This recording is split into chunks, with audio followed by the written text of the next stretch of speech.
What's up, everybody? It's been a pretty good while since I've posted, and I haven't really been feeling trying to take the time of the day to make a video when I'm just tired and everything. But this is actually something I really just wanted to put on video because, well, I feel like the experience I've had with this deserves a video and deserves praise. So let's get into it. This is the American Bladeworks Model 1 V4. It's the V4 because obviously there's been 3 versions before this. And this is the 4th iteration. As of today, he's working on the 5th, but this is the 4th. This is the black and brown G10. This knife is a liner lock flipper. It is on bearings. Blade steel is S35VN. See, marking right there.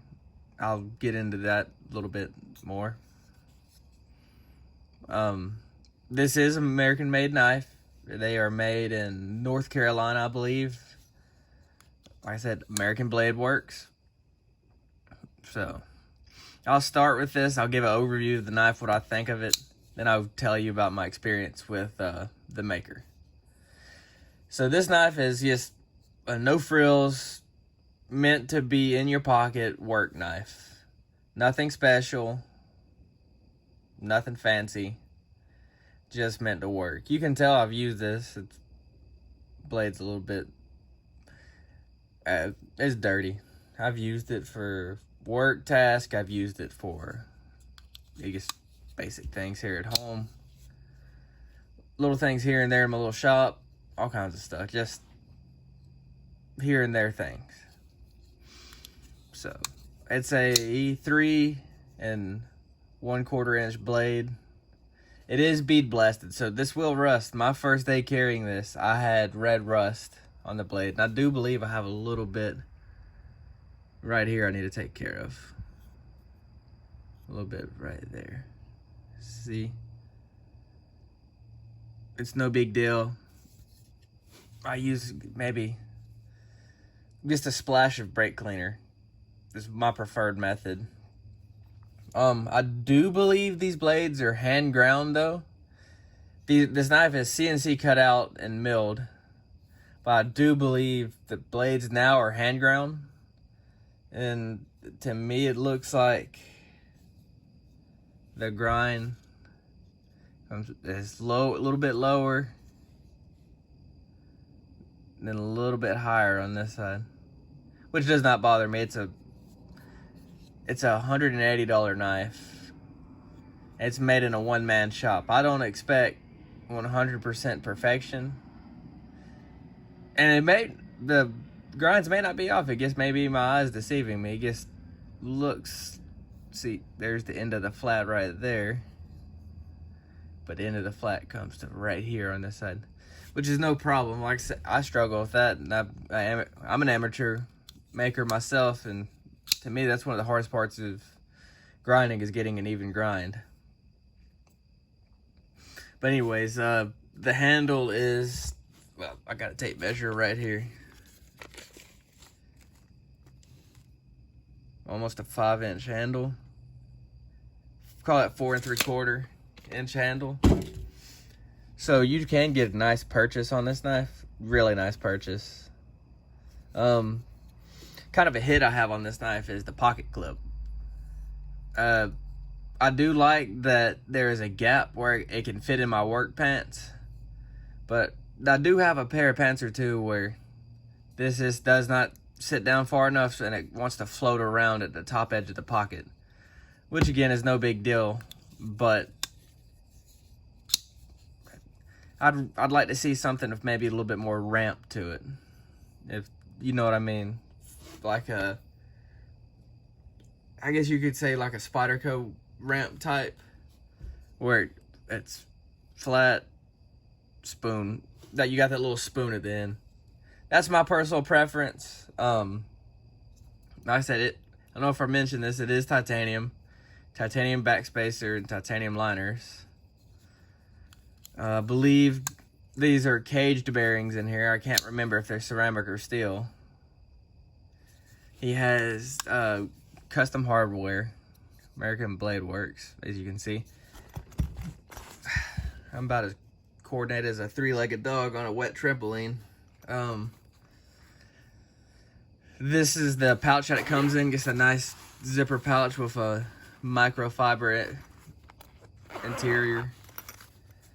Comes with a sticker. There is a wait list for this knife. I originally got back on the wait list, I think, back in June. I'd originally signed up for the micarta, but the more I thought about it, the more I actually wanted the G10. So I messaged Michael, the maker, on Instagram, and I asked if I could change it, and he said, of course. I ended up getting the knife. I waited a total 6 weeks, I believe, to get this knife, and I am glad that I got it still. But I did have a problem with this knife the first time I had it. This is the same knife, but the liner has been swapped out on it, because first time I had it, the action was great, but I had up and down blade play, and I could just tap the knife like this and the lock would slip, which we all know that is not a good thing. So there's that. But I messaged Michael, told him what was up. He said, send the knife in. He sent me a prepaid postage slip or whatever. Y'all know what I mean. I'm tired. But prepaid postage. I sent it to him on a Saturday. He got the knife on a Wednesday, replaced the liner, and had it shipped back to me the same day that he received it. To me, that is top-notch quality service. Top-notch quality customer service, sorry. Along with the knife, he also sent me, it's kind of like a little utility blade. He calls it his EDC tool.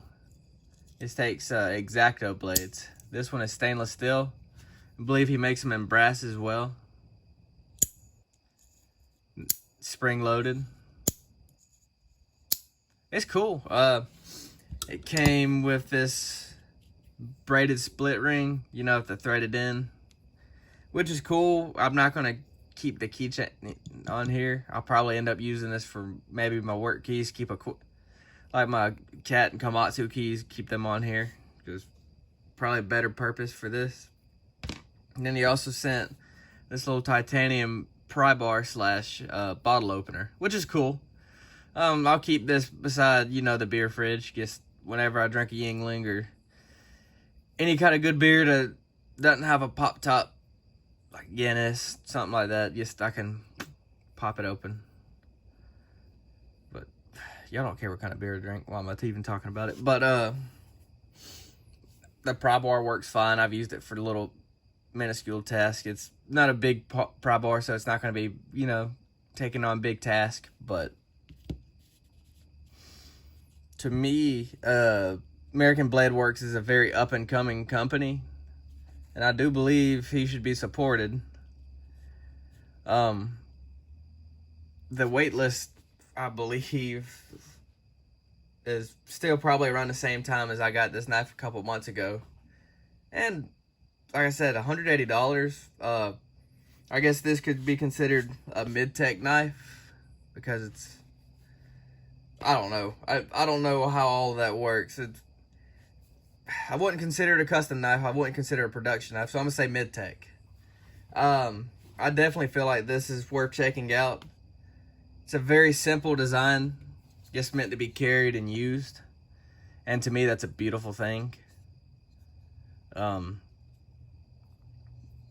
Yeah, so if you ever get the chance, pick one up on the secondary, or just to be able to pick one up direct from Michael, check it out.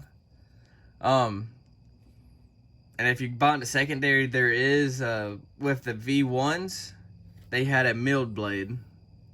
So you had milled in grind lines and those little ridges step down. The V2s, I believe, were flat ground as long as with the V3s. But all the previous generations had milled aluminum scales. Some of them were green anodized, some of them were blue anodized.